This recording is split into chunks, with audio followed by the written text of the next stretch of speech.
how are people living successfully on the coast? Will that continue? Can they just live their lives as they've always lived them? Or are things going to change? And if things change, are they going to be for the better or for the worst? And if things are going to change for the worst, how can we prepare now to make that less bad? And so the research we do is we write computer programs that will simulate how the sea will rise, how ecosystems will change when the sea gets higher, and then how people may react once that happens. Almost all of my students, when I ask a bunch of students, how many people live within 3 miles of the coast, at least half the students raise their hands. It's a lot of students. So a lot of families are right on the coast, and the coast is changing. And if the sea is rising up, we've been looking at different rates of that. But as the sea rises to become an inconvenience to people, or flooding starts occurring, or infrastructure starts to fail, people are going to have to deal with that. Sooner or later, infrastructure starts to be degraded to a point where you can't drive to work, you can't drive to your home.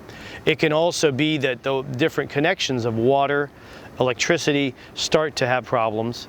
Again, you have to start to live your life, and this is something that's slowly moving up.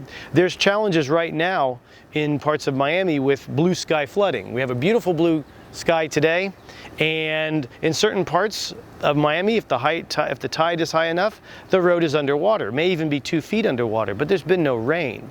And so this is already starting now, and it's been well documented in the popular media about these flooding events. And the city of Miami Beach has been spending hundreds of millions of dollars in infrastructure to try to fix this, or at least buy themselves time until a better solution can come.